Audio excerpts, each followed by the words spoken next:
A BBC investigation has uncovered evidence that the British Special Air Service, or SAS, executed detainees and murdered unarmed people in Afghanistan. Panorama has discovered that one unit killed 54 people in suspicious circumstances and that senior officers failed to report the alleged murders and didn't disclose evidence to the military police. The MOD says it will always hold UK troops to the highest standards and that they served with courage and professionalism in Afghanistan. Richard Bilton reports. Special forces were out most nights. In the winter of 2010, the SAS were hunting the Taliban. But we have found some UK units were out of control. The SAS came here, a village in central Helmand, through a hole in the wall and into a building. People here say that everybody in the house was brought into the courtyard and the Special Forces troops bound all the men's hands.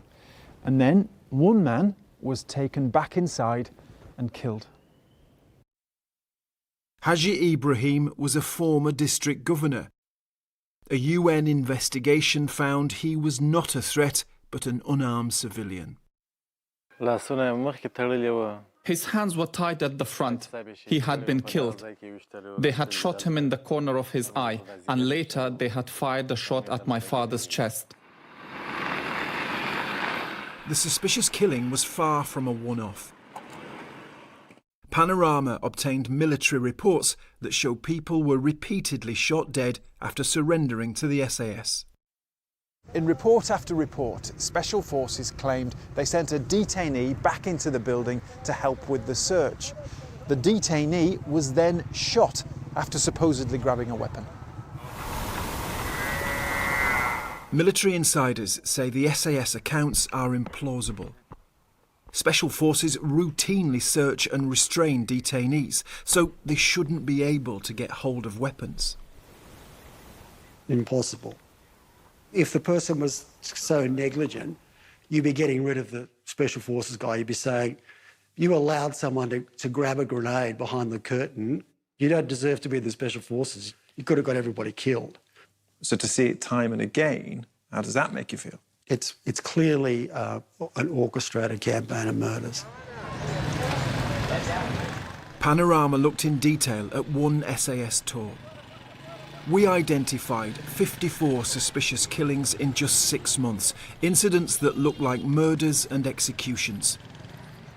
The evidence suggests SAS executions went on for 3 years. I think allegations of the kind that you're making are incredibly shocking, and if they are true, then they would make me deeply sad and also deeply angry. The British Ministry of Defence says extensive investigations into the conduct of UK forces in Afghanistan found insufficient evidence to bring charges, and that military police will consider any allegations should new evidence come to light. But some believe it is time to look again at the behaviour of SAS death squads that arrived in the night. Richard Bilton, BBC News.